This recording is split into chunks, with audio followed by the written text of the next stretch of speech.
Hello guys, how are you? Welcome to our channel Yashwant academy. So guys, आज का lecture है 20 दिसंबर का first shift का जो दिल्ली पुलिस कांस्टेबल का जो क्वेश्चन पूछा गया है, हू बहू क्वेश्चन आपको मैं यहाँ दे रहा हूँ मेरे भाई, विद आंसर। तो चलिए शुरू करते हैं, क्योंकि आप लोगों के पास ज़्यादा वक्त नहीं है, बस देखना है और मिलाना है, याद करके जाना है जिनका परीक्षा बचा हुआ है, जिनका एग्जाम अभी नहीं हुआ है मेरे भाई। चलिए शुरू करते हैं। आज का पहला प्रश्न, आज का पहला प्रश्न पूछा था, स्वतंत्र भारत के पहले वित्त मंत्री कौन थे? स्वतंत्र भारत के पहले वित्त मंत्री आर के सनमुखम चेट्टी, आर के सनमुखम चेट्टी साहब थे। याद ऐसे रखना है, चेट्टी साहब हिसाब किताब का चार्ट बनाएंगे। तो वित्त मंत्रालय आर के सनमुखम चेट्टी, गृह मंत्रालय इनको मिला था सरदार वल्लभ भाई पटेल जी को, और डॉक्टर राजेंद्र प्रसाद तो राष्ट्रपति थे ही, जवाहरलाल नेहरू पीएम बने थे, और बी आर अम्बेडकर कानून मंत्रालय इनको मिला था। चलिए अगले प्रश्न की तरफ चलते हैं।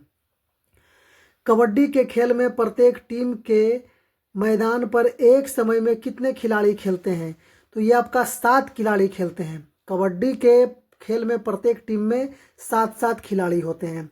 चलिए फिर है the corruption perception index CPI is released by which institute और ऑर्गेनाइजेशन। मतलब भ्रष्टाचार सूचकांक किस संगठन के द्वारा रिलीज किया जाता है? तो ये आपका है ट्रांसपेरेंसी इंटरनेशनल के थ्रू। आपका ऑप्शन डी राइट है मेरे भाई। ये क्वेश्चन पूछा था।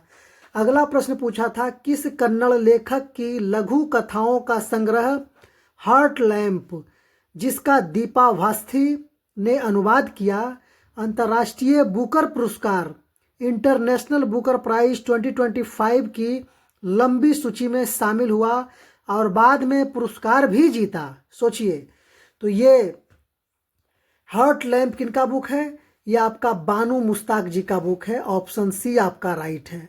और इन्हें बुकर बाद में पुरस्कार भी मिला है, ठीक है ना, अंतर्राष्ट्रीय बुकर पुरस्कार। चलिए अगला प्रश्न, एक हौर अश्वत्थामा पुस्तक मूल रूप से किस भाषा में लिखी गई है? एक हौर अश्वत्थामा डोगरी भाषा में लिखी गई है। डोगरी। अब आप कमेंट में बताएंगे मेरे भाई, कमेंट में बताएंगे कि ये डोगरी किस स्टेट की भाषा है, आप बताएंगे कमेंट में। चलिए आगे चलते हैं मेरे भाई। आगे, the logistics performance index LPI is released by which of the following organisation. तो LPI किस संगठन के द्वारा रिलीज किया जाता है? तो यह आपका वर्ल्ड बैंक ग्रुप के थ्रू रिलीज किया जाता है। The logistic performance index LPI is released by the world bank. ये वर्ल्ड बैंक के थ्रू रिलीज किया जाता है। आपका ऑप्शन सी सही है मेरे भाई।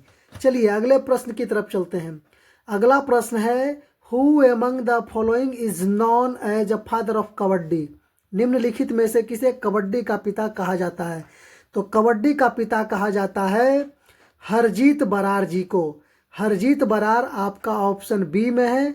बी ऑप्शन राइट था मेरे भाई। अगले प्रश्न की तरफ चलते हैं। अगला प्रश्न तराइन के युद्ध से पूछा गया था। तो तराइन के 2 मुख्यतः युद्ध हुए थे, पृथ्वीराज चौहान और मोहम्मद गौरी के बीच में। देख लेंगे, इसमें क्वेश्चन एक्यूरेट नहीं आया था, बस तराइन से पूछा गया था, ये बताया गया भाई के थ्रू। तो प्रथम युद्ध हुआ था 1191 में, इसमें पृथ्वीराज चौहान की जीत हुई थी।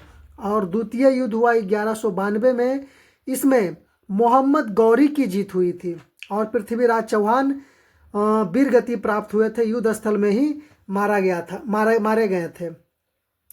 और एक पूछा गया था क्वेश्चन, वर्तमान में लोकसभा अध्यक्ष कौन है? तो यह आपका लोकसभा अध्यक्ष ओम बिरला है। अगर आपका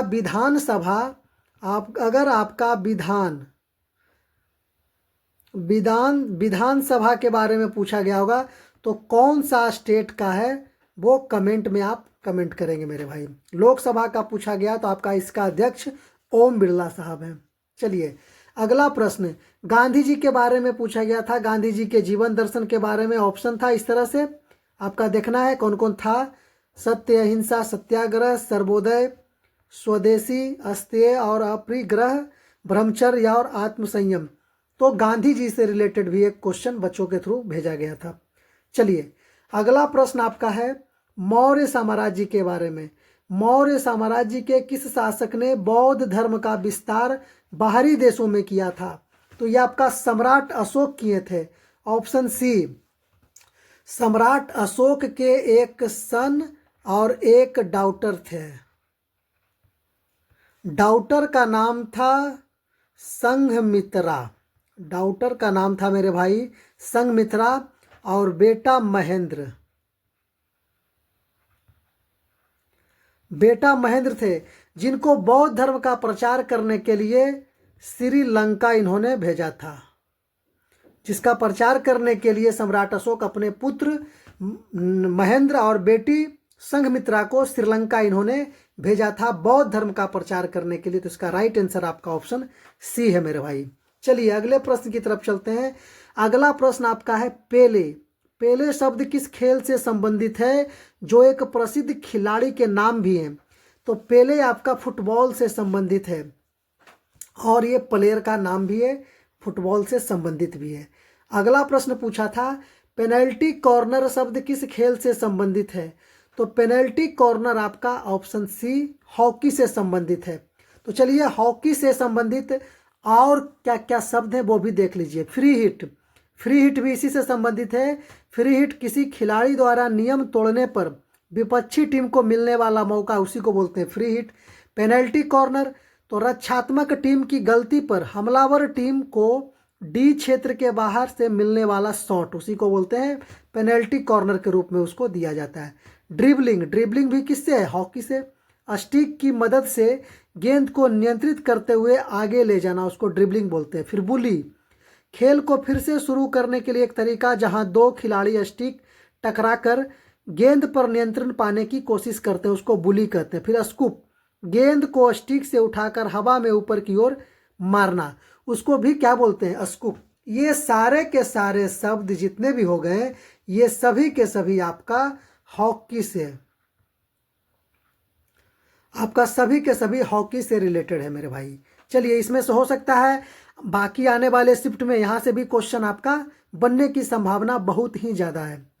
तो अगले प्रश्न की तरफ चलते हैं। हाल ही में मार्च 2025 में मॉरिशस का सर्वोच्च नागरिक सम्मान the grand commander of the order of the star and key of the Indian ocean GCSK किसे दिया गया? तो ऑप्शन में अगर इस तरह से है तो ये ऑप्शन में आपका कोई राइट नहीं है मेरे भाई। यह सम्मान राष्ट्रपति द्रौपदी मुर्मू को 12 मार्च 2024 को दिया गया है। लेकिन यहाँ नरेंद्र मोदी साहब जो आ रहे हैं तो इनके बारे में थोड़ा देख लीजिए कि यह सम्मान भारत के राष्ट्रपति द्रौपदी मुर्मू को दिया गया है। कब? 12 मार्च 2024 को। मॉरिशस के राष्ट्रपति पृथ्वीराज सिंह रपून ने उन्हें grand commander of the order of the star end of the Indian ocean GCSK से सम्मानित किया 12 मार्च 2024 को। और यह मॉरिशस का क्या है? सर्वोच्च नागरिक सम्मान भी है।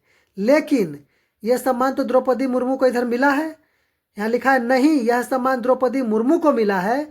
PM मोदी को मॉरिशस का यह सर्वोच्च सम्मान 2015 में ही मिल गया था।